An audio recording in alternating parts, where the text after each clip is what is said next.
恐怖高温来袭。老公心疼他爸妈在乡下遭罪，执意把公婆接来城里吹空调。谁知一起上门的还有怀着我老公孩子的小三，他们一家把我赶出家门，我被活活热死。我爸被他们骗来送食物，结果也被他们害死。再次睁眼，回到老公要把公婆接来那天，我鼓掌欢迎，麻溜让位。笑话，我坐拥100亩良田，新鲜瓜果无数，池塘鱼虾尽有，我怕什么？就让他们一家在60平的小屋里等死吧。大家好，开始今天的分享之前，希望你能给人间烟火点个订阅，我将会分享更多优质的内容。老婆，这天太热了，乡下没有空调，我爸妈他们热得实在受不了。我想把他们接过来，就住这一阵子，等到高温过了，他们就回去。老公陈阳的声音透过话筒传来，我一时有些失神。我低头看了看手臂，没有被灼伤，摸了摸脸上也是毫发无损。我这才反应过来，我这是重生了。这一刻，我的心脏狂跳不止。老婆，你在听吗？见我久久没有回应，陈阳提高音量问了一句。我压下满腔恨意，微笑着回应：好啊，老公，你赶快把爸妈接过来吧。是我这个儿媳妇考虑不周了。这么热的天，没有空调，老人家哪能受得了呢？把爸妈接过来，咱们好好孝敬他们。陈阳没想到我这么痛快就答应了，愣了一瞬，随即狂喜道：老婆，还是你善解人意呀！我这就去把爸妈接来，让他们享享福。我挂了电话冷笑，就算我不同意，他们就不会来了吗？恐怕他们现在就已经住进家里，吹上空调了吧？上一世我死活不同意，在电话里跟陈阳吵了起来。因为和公婆有矛盾，所以我很反对和公婆住一起。可当我回到家时，却发现公婆早已经住进来了。陈阳的电话就是当着公婆面打的。我回到家，毫不意外地看到公婆斜躺在沙发上，老公身旁还坐着一个带着肚子的女人。再看到他们这一家人，我恨不得杀了他们。但我知道现在还不能，就让他们再蹦跶几天吧。我强压住恨意，笑着跟他们打招呼，又上下打量着沙发上的陌生女人，不解地问道：这位是？婆婆和老公对视了一眼，老公尴尬地摸了摸鼻子，正要开口，却被婆婆打断。这是陈阳的远房表妹倩倩，她现在怀了孕，没人照顾，在乡下条件不好，就跟着我们一起过来了。婷婷啊，你不会介意吧？我上一世就是被他们给骗得团团转。表妹，呵呵，是晴妹妹吧？还是怀了孕的晴妹妹？哦，那她老公呢？公婆和陈阳都没有作声。我连忙捂住嘴，睁大眼睛，好像知道了什么不得了的事情。是，死了吗？公婆呢？也死了吗？那还真是可怜啊。我看着刘倩，可惜地摇了摇头，似乎对她的遭遇很是同情。你在瞎说什么？她老公好好的，公婆也都好好的，你咒人家干什么？真是黑心肝的。婆婆一听这话，连忙跳出来朝我怒吼：哦，看你们这难以启齿的样子，还以为她老公和公婆都死了呢。既然老公和公婆都在，那怎么会没人照顾呢？怎么轮到你们这远房亲戚来照顾？我忽然想到了什么，装作吃惊的样子，夸张的大叫：难道是未婚先孕？男方不要了？哎呦，那这家人可是缺了大德了，容易遭报应啊！断子绝孙！闭嘴！你胡说什么？公公和婆婆都怒视着我，眼睛像是要冒火。好了好了，老公连忙打着圆场。没事没事，就是多双筷子的事。我做主了，就让倩倩在这住下吧。我冷漠地审视着他们的嘴脸。我当然不会阻止，他们一家最好给我锁死。我为难地说，这么多人，咱们这两室一厅要怎么住呢？这好办，倩倩是个孕妇。老婆，你和倩倩就住主卧，爸妈住次卧，我睡客厅。陈阳对自己的安排似乎很满意。那怎么行？儿子，你怎么能睡客厅呢？婆婆一边对她儿子说，眼睛一边滴溜溜地转。陈阳哥，我跟不熟悉的人睡不踏实的。你也知道，孕妇最需要休息。刘倩挺了挺孕肚，扬着她高傲的头颅。我和倩倩睡主卧，你和你爸睡次卧，婷婷就睡客厅吧。就这么定了。婆婆理所当然地安排上了。听着这跟上一世一模一样的安排，我心中冷笑。上一世他们就是这样，霸占了我的家，吃光了我囤的食物，最后他们把我狠狠推出家门，导致我被活活热死。我清楚地记得公公一边推我出去，一边说道：别占着茅坑不拉屎了，倩倩才是我的好儿媳。你个不生蛋的母鸡，要你有什么用？真是浪费粮食。想到这里，我冷冷地说道：好像我才是这个家的女主人吧？哪有把主人赶去客厅睡的道理呀？倩倩她怀孕了，肯定要睡得舒服一些。你跟她比什么？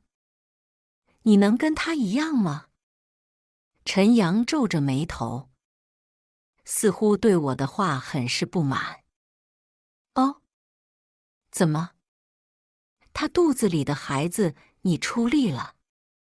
我挑了挑眉，恶趣味地笑望着他。陈阳的声音一顿，心虚地说道：你乱说什么？我看着眼前这个男人，心中不屑地冷笑。趁着现在温度还不是很高，我去大型超市采购了很多物资。首先买了一些米面粮油等生活必需品，又买了自热火锅、自热米饭、方便面等等速食品。矿泉水和饮料买了10几箱，又买了一些雪糕、水饺、馄饨和牛排等冷冻食品。末世时，水和食物是最重要的，常用药品也是必须的。末世一旦受伤染病，可是致命的。什么布洛芬、感冒药、消炎药之类的，我全都买了一些。还有防中暑的藿香正气水也必不可少。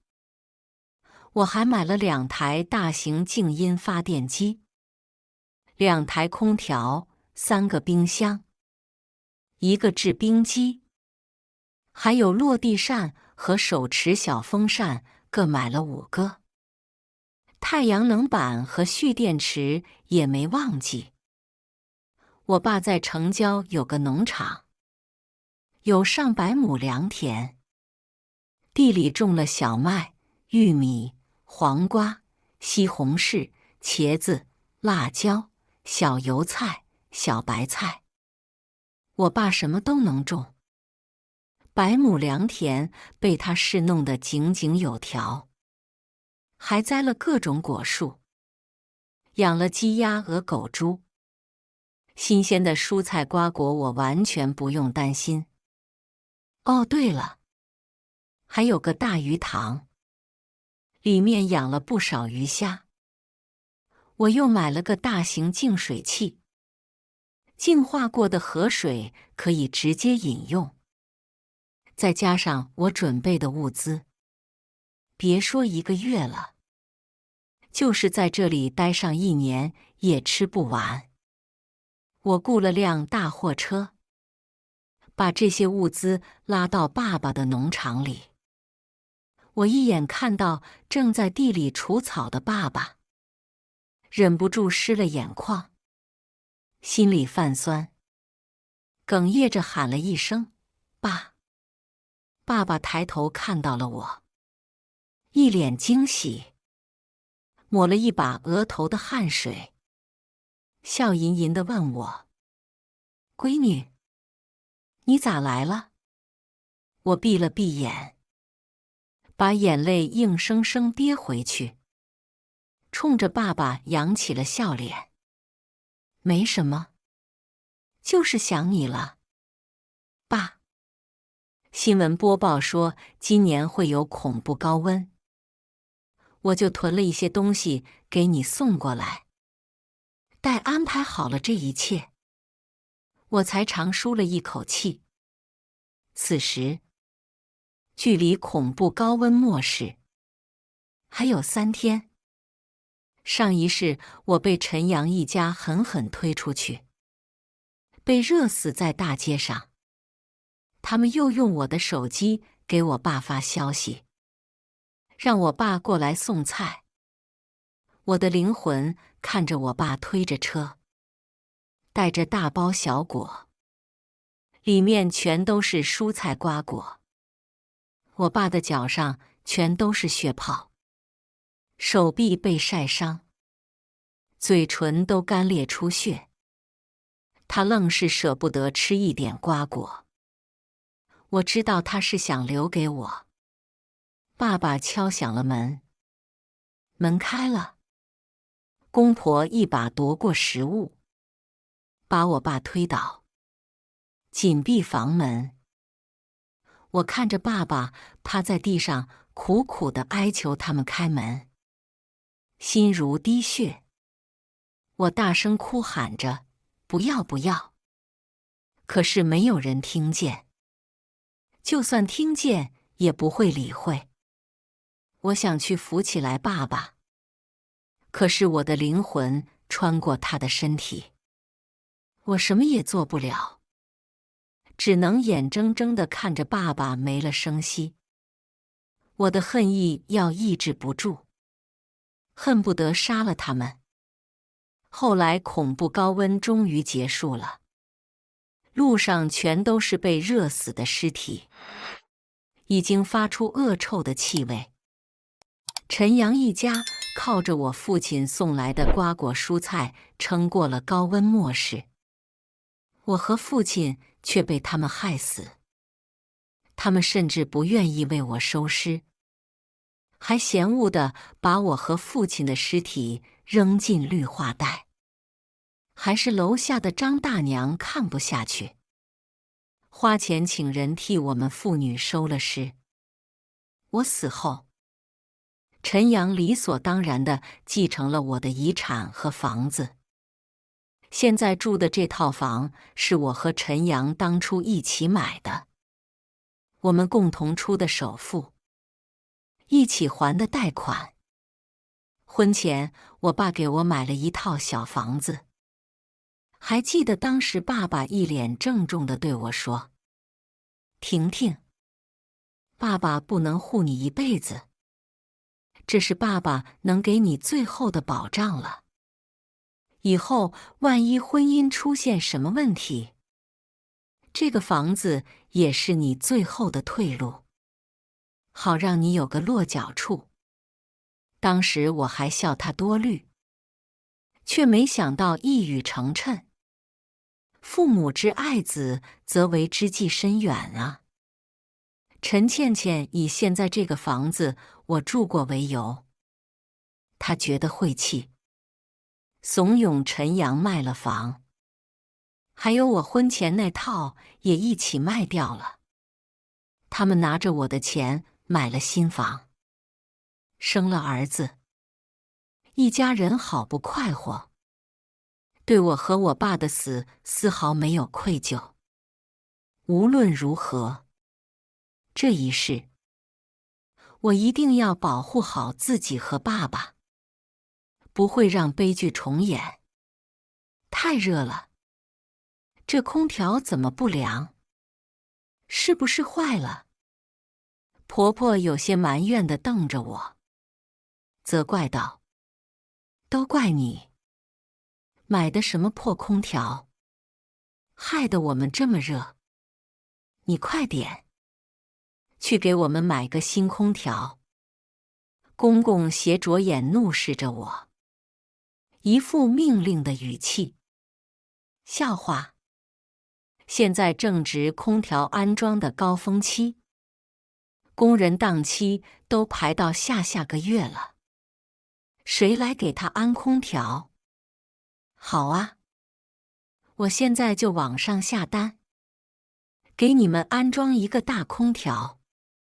听到我的回答，公公这才哼了一声，嘟囔道：“这还差不多。”我指挥着2个大汉拆除空调，公公还在那抱怨人家来得慢。大汉奇怪地看了公公一眼，却没有多问什么，麻溜地拆除了空调。临走时还一个劲地跟我道谢。空调根本没坏，那2个人也不是来安空调的工人。我把空调免费送给了小区里的一个业主，公公还在等着人家来给他安新空调。呸！做梦去吧！趁他们不注意，我在客厅隐秘的角落里安装了针孔摄像头。这什么破土豆子，还有这些菜，都有虫子眼了，我可不能吃。吃坏了我的宝宝可怎么办？刘倩现在也懒得伪装了，堂而皇之的跟陈阳2个人眉来眼去的，更是对我呼来喝去，仿佛她才是这个家的女主人一样。我冷眼看着他俩眉目传情，暗骂自己上一世是有多眼瞎，连这都看不出来。不过现在我根本不稀罕，就让他们当一对鸳鸯吧。死鸳鸯？不，是2对，还有1对老鸳鸯。刘倩她根本不懂，这是我爸特意给我送的纯绿色蔬菜，有虫眼说明没有喷药，虫子都能吃的，人当然能吃了。既然他们不稀罕，呵呵，那可太好了。到时候他们就会知道这些食物有多珍贵，就让他们后悔去吧。我敲响楼下张大娘的门，把瓜果蔬菜和一些速食品都递给她，还有我囤的一些药品也一并拿给她，叮嘱她高温别出门，保护好自己，算是报答上一世张大娘对我的恩情。恐怖高温末世就要来了，现在只是开始。我倒要看看，没了食物，没有空调，他们这一家子能活多久？我借口要出差，收拾了一些我的私人物品，毫不留恋地离开这个房子。陈阳一家谁都没有多问，他们巴不得我赶紧走，正合我意。谁愿意跟你们挤在这60平的房子里等死啊？我开车来到爸爸的农场里，一边喝着冰可乐，一边打开监控视频。全球温度一路攀升，一直到50多度，热得好像下火。每天被热死的人不计其数。然而气温还在持续升高。起初陈阳他们还不在意，每天在家大吃大喝。我不在家，他和刘倩俩人光明正大的黏糊在一起，就这么胡吃海喝了几天，直到家里没有东西吃了，陈阳他们才终于慌了。妈，家里怎么一点吃的都没有了？我记得以前婷婷在家囤了不少吃的呀。陈阳他妈支支吾吾，眼神躲闪。其实如果他们省着点吃，家里的东西是够撑一阵子的。可是陈阳他妈每天变着花样的做7、8道菜，吃不完的就倒掉，浪费了不少食物。陈阳他妈骂骂咧咧：“张婷那个贱人死哪去了？快把她叫回来，让她给我们送吃的。”我的手机不断地响，看着屏幕上的显示，我没有理会。接着陈阳一条条的信息发来：“安空调的什么时候来？婷婷，你到底在哪？给我们送点吃的。”我勾了勾唇角，关了机，看着监控视频中，陈阳他们一家热得汗流浃背。我打开冰箱，拿了盒冰淇淋出来吃。在农场的日子过得真舒坦啊！一早起来，我先去鸡窝里捡了10个鸡蛋，然后去鸭窝里捡了10个鸭蛋，再去鹅窝里捡了10个鹅蛋。扫荡了一圈，我对着正在浇菜地的爸爸说：“爸，你这些鸡鸭鹅是真能下呀。”爸爸冲我咧着嘴笑，眼角的细纹都叠在一起。嘿嘿，让我闺女吃个够。自从我独自搬回来，爸爸并没有多问什么，只是每天变着法的给我做好吃的。爸爸的爱从来不在嘴上，在小甜瓜上，在糖醋鱼上，在凉拌鸡丝上，在酸辣莴笋上，在冰镇杨梅上。捡完了蛋，我又去菜地里摘小黄瓜。摘完黄瓜，又去果园看看。葡萄长得这么好，摘点；樱桃这么大，摘点；水蜜桃、杏子，我摘。由于我爸的农场靠近山里，茂密的丛林挡住了阳光，所以气温会比城区低上许多。外面50-60度的高温，这里只有30几度。虽然也是热，但是能忍受的。不过陈阳一家可就不那么好过了。我给自己做了一杯酸梅汤，又加了3块冰块。才打开监控视频，就看到陈阳拽着他妈胳膊痛哭流涕。妈，倩倩和肚子里的孩子受不了啊！那可是你的大孙子，求求你了，妈，你就出去找吃的吧。没有吃的，我们一家会全都饿死的。儿啊，外面现在60多度，我出去会死的。呵呵，原来他也知道会死。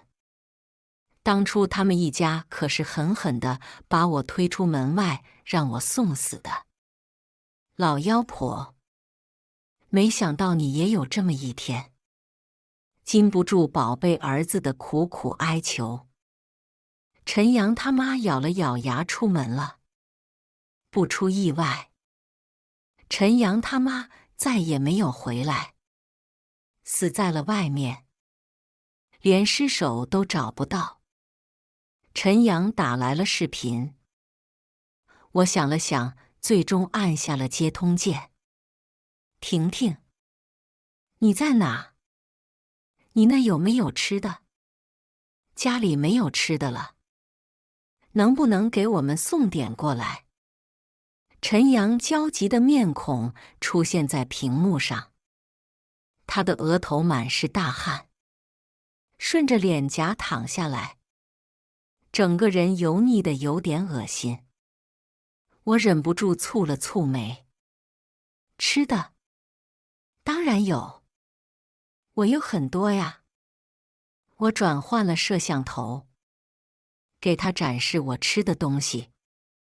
冰凉的大西瓜，昨晚才从瓜地摘的，冰了一宿，正是好吃的时候。哦，对了，还有鲜嫩的小黄瓜，刚从地里摘回来，上面还有水珠呢。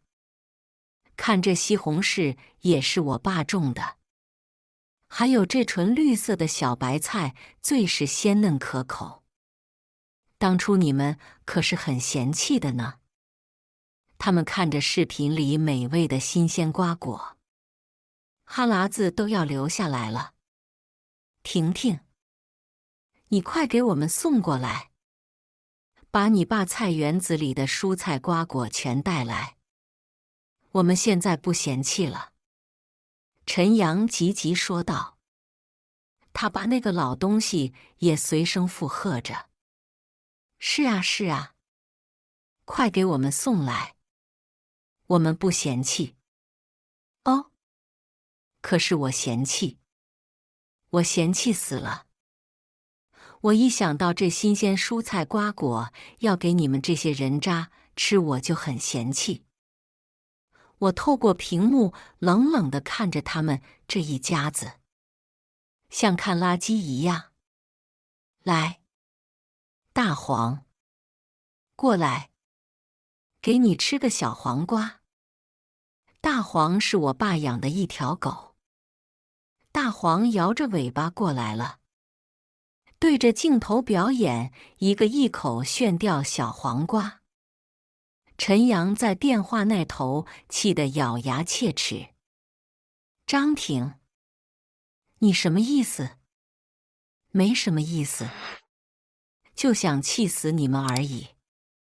我在我爸农场里，想要吃的话，那你就过来拿吧。我一点也不担心他们会过来，因为陈阳根本不知道我爸农场在哪，他一次也没来过。对于我爸的农民身份，陈阳家很是嫌弃，恨不得撇清关系。就算他知道，他也绝不会来。这里距离他家有60公里。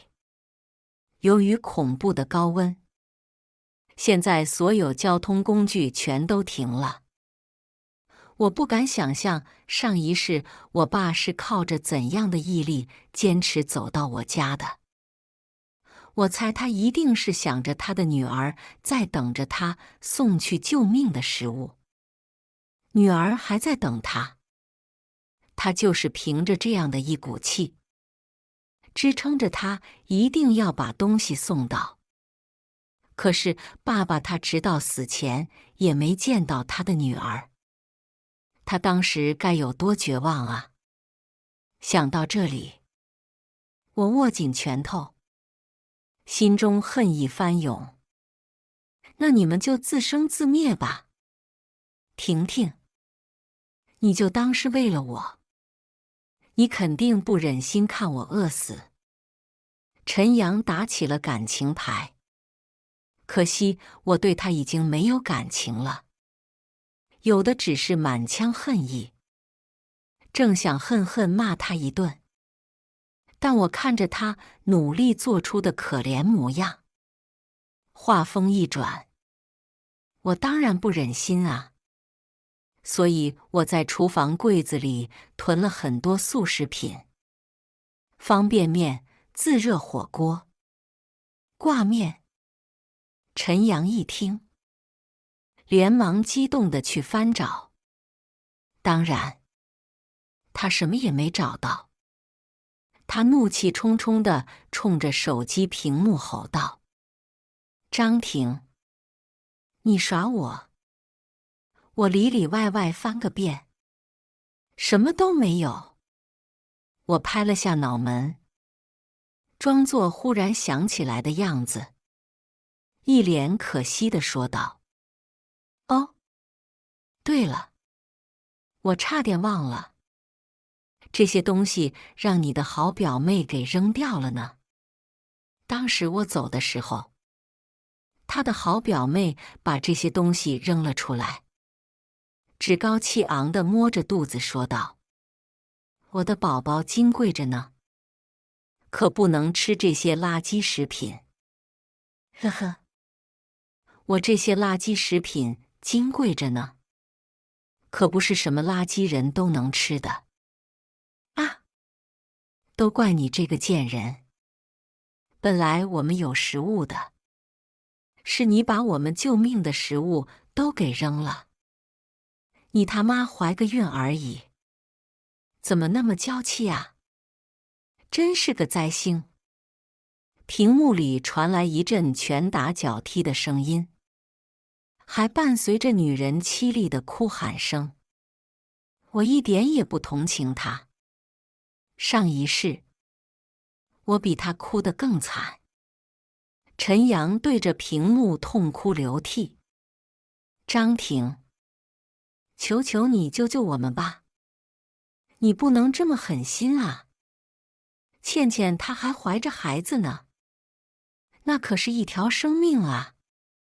孩子，呵呵，我曾经也有过一个孩子，可是他还没来到这个世上，就被他的亲奶奶给杀死了。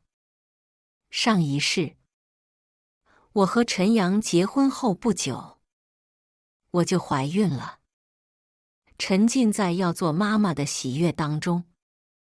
婆婆听说了，高兴得不得了，说我肚子真争气，是他们老陈家的大功臣，要从乡下来伺候怀孕的我，给我带老母鸡来补补身体。老公还佯作委屈的样子对我说：“看看，我爸妈对你比我这个亲儿子好多了。到底谁才是亲生的？”我当时觉得自己真是幸福极了。老公对我好，公婆对我也那么好，我真是世界上最幸福的女人。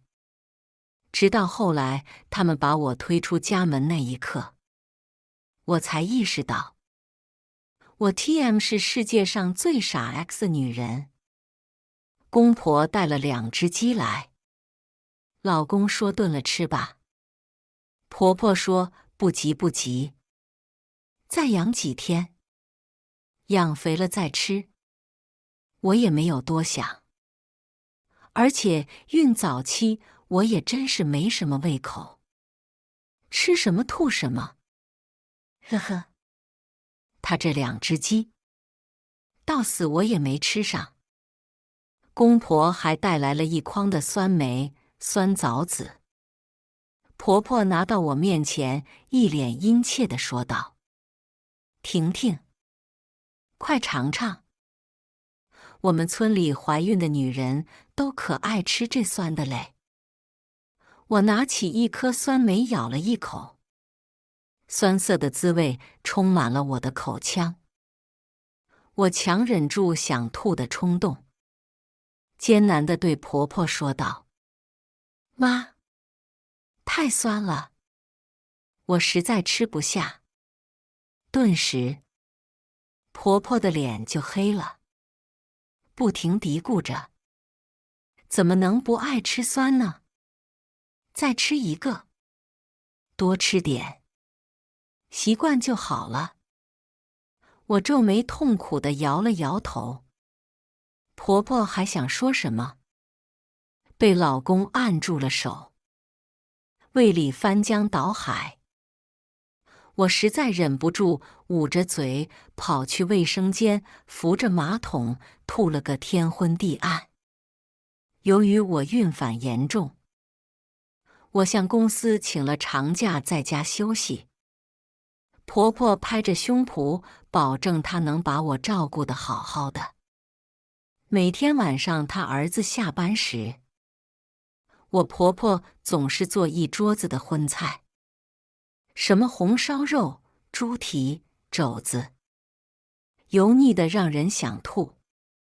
每天中午呢，老公不在家，摆在我面前的永远都是什么酸黄瓜、酸萝卜、酸豆角之类的。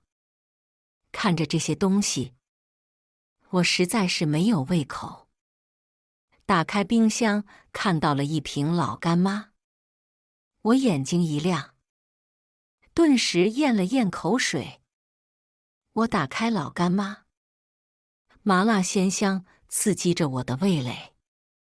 我来了胃口，夹起一筷子抹在馒头上，一口下去，尽是满足。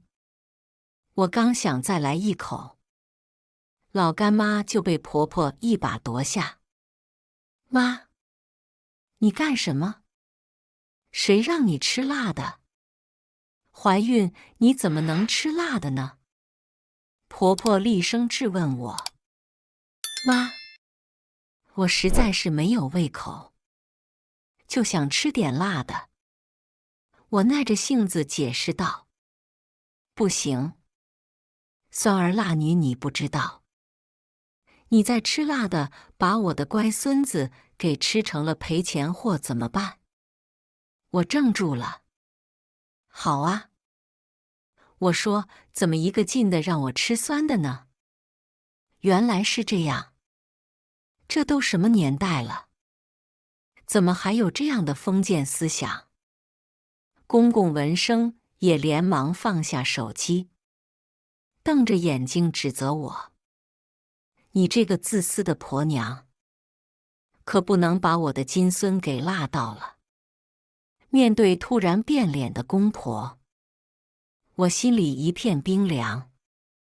我给老公打电话，让他回家，老公急匆匆地赶回来，知道了前因后果，无奈地冲着他妈说道：“妈，酸儿辣女是没有科学依据的，而且孩子已经成型，是男是女不是吃什么东西就能改变的。”然后顿了顿，一脸深情地望着我说道：“就算是女孩，我也喜欢。”我被他感动了，公婆也就没再说什么。上一世我怀孕3个月的时候，爸爸给我打电话问我最近胃口怎么样，我随口说道还可以，就是馋他做的牛肉酱了。结果爸爸连夜坐车给我送牛肉酱，还带来2大筐的新鲜瓜果蔬菜。公婆嫌弃地看着我爸，堵在门口，丝毫没有让我爸进来的意思。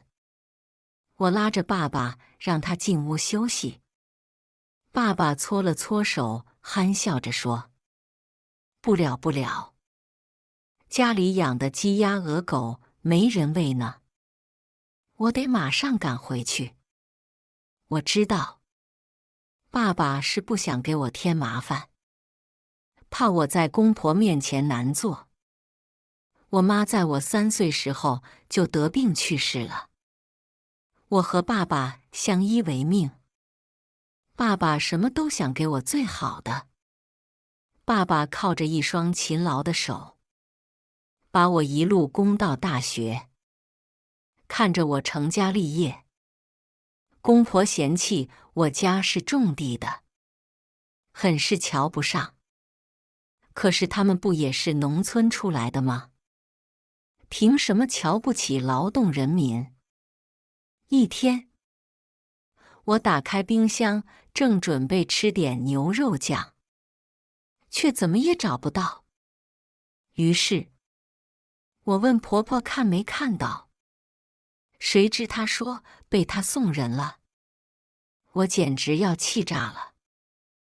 你不知道那是我爸特意带给我的吗？你凭什么拿我的东西送人情？一个破牛肉酱罢了，有什么了不起的？送人人家还不稀罕呢。果然是低贱农民生的，真是小家子气，没见过世面。一个破牛肉酱还当宝贝了。我气急攻心，忽然觉得肚子很疼。我捂着肚子，痛苦地扶着桌子。婆婆瞪着我说道：“别装了，怀个孕而已，有什么大惊小怪的？”我实在是无力反驳她，疼得满头大汗。见我不像是装的，婆婆这才慌了神，连忙喊了公公来。公公正在看短视频，忽然被打断，满脸的不高兴，不情不愿地送我去医院。医生说，由于情绪波动太大，有流产迹象，需要卧床静养保胎。我六神无主。婆婆说医生吓唬我，哪有这么严重？他们医生就是为了多赚钱。忽然婆婆想到了什么，在我耳边神神秘秘地说道：“我有一个同乡，他开了个诊所，医术厉害着呢，让他给你看看。”我想着就是看一下，应该不会出什么事，而且确实是有些民间圣手。当时也是病急乱投医了，就答应了。婆婆带我来到了一个私人的小诊所，我皱眉看着破旧的设施，心下有所怀疑。检查过后，婆婆就跟她的同乡在那里窃窃私语好久，时不时皱着眉头，对着我指指点点，然后就拉着我回家了。晚上给我熬了一碗黑乎乎的中药，说是医生给开的保胎药。我没有怀疑，再加上老公也说是为了我好，我就喝了。结果喝完了之后，就觉得肚子好疼，然后失去了意识。再次醒来是在医院里，老公心疼地拉着我的手对我说：“婷婷，我们还会有孩子的。”我怔怔地摸着肚子，眼泪大颗大颗地滑落。婆婆这时说道：“哼，一个赔钱货而已，流掉了就流掉了，还值得你们这么伤心？我这么做也是为了阻止生出赔钱货，你们不用感谢我了。张婷，你赶紧养好身体，好快点怀上宝贝金孙。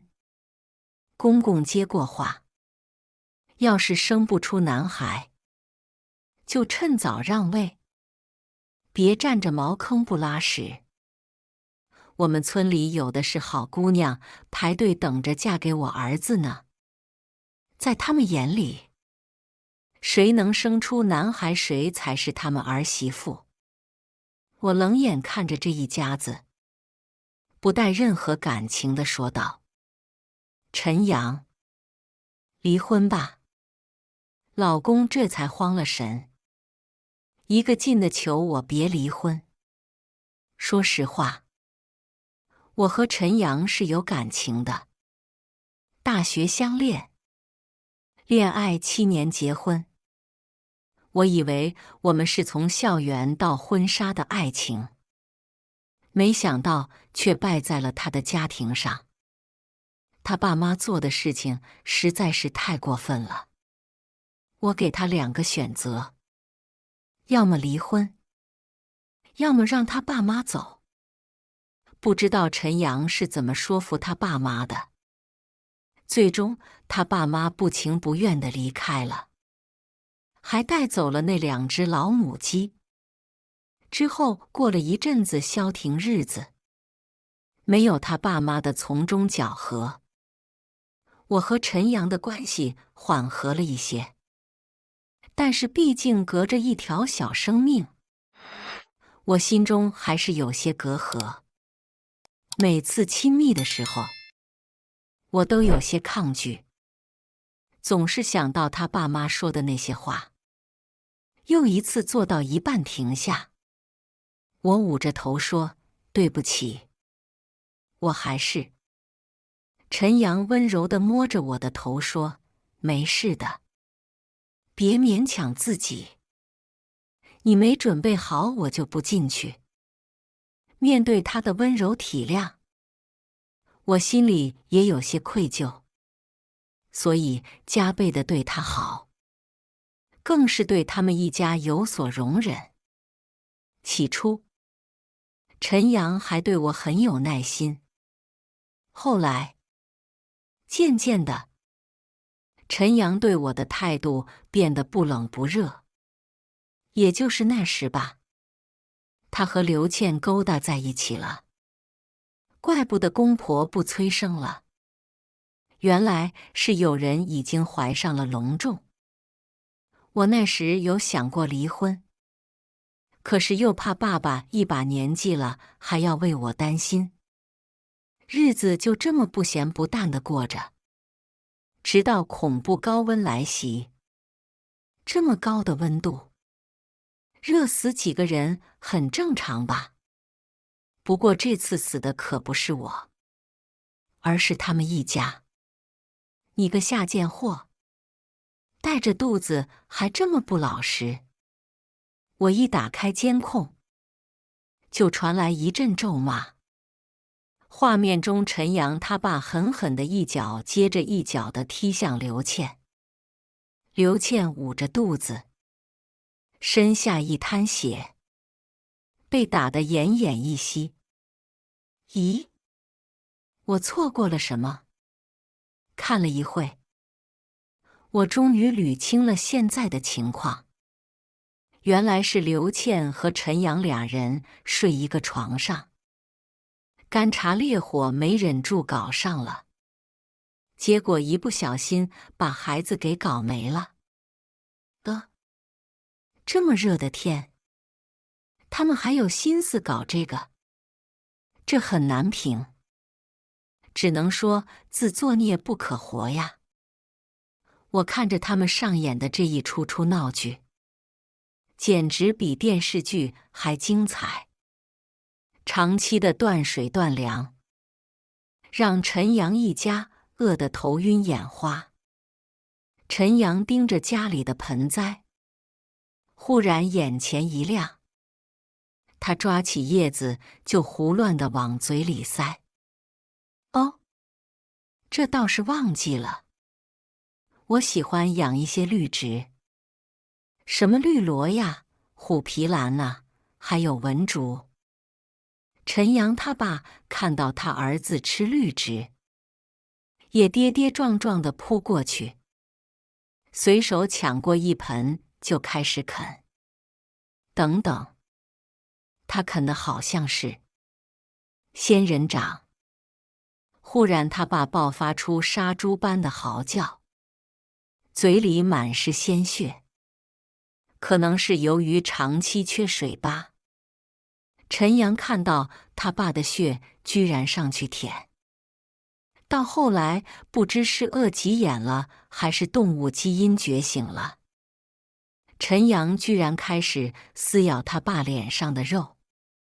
撕，太血腥了，我感到一阵不适，连忙把监控画面关掉，然后打开冰箱，先炫个雪糕压压惊。1个月后，恐怖高温终于迎来了转机，气温在逐渐下降，水电和信号也在慢慢恢复，整个城市终于恢复了往日的生机。我回到家，打开门，里面只有一具干尸。通过衣服，我辨认出来，这是陈阳。我丧偶了。至于他爸和刘倩的尸体哪里去了？答案不言而喻。对自己亲爹和怀着自己孩子的女人下手，我佩服他是个狠人。哦不，是个狠尸。在灾难面前，人性的恶被放大到极致，是他们一家的自私自利造成了现在这个结果。我打了政府热线，有专门的工作人员上门回收干尸，顺便全屋彻底消毒。我去楼下看望了张大娘，她没什么事，一个劲地冲我道谢，说多亏了我给的食物，才让她能够度过这次难关。我想告诉她，这是因果呀。上一世，你给我了最后的温暖，这一世，换我来帮助你。劫后余生的人们都开始了新生活。我把房子低价卖了，用这笔钱把我爸的农场扩建了一下，又跟城里的大商超谈下了合作。以后有我们专门的绿色食品货柜。我和老爸的生意越做越大，许多商家慕名而来，都要跟我们合作。因为我们农场种出来的蔬菜瓜果格外香甜，而且是纯绿色，无化肥农药。我又弄了个采摘园和农家乐，雇了附近村里的几十个憨厚可靠的农民，又帮着村民开了一些民宿。这一片俨然发展成了一个旅游风景区，带动了附近村里的经济，让农民富起来了。我给爸爸盖了个大别墅，建了游泳池、小花园。但是这老头还是更喜欢住在他的农场里。他说背靠大地的感觉踏实。我闭着眼，尽情享受着蓝天、白云、虫鸣、蛙叫、肆意的风和温暖的日光。这一世，我要好好活。阳光刺眼，我眯起眼睛，看着老爸坐在池塘边钓鱼。那一刻，我体会到了幸福的具象化。我走过去，搂着爸爸的脖子撒娇，一如小时候。爸，我想吃你做的红烧鱼了。老爸憨憨一笑，提起鱼竿，鱼来喽。以上就是今天分享的故事。大家有什么想说的、想吐槽的，欢迎在下方评论交流。也更希望能给人间烟火点个订阅，我将会分享更多优质的故事内容。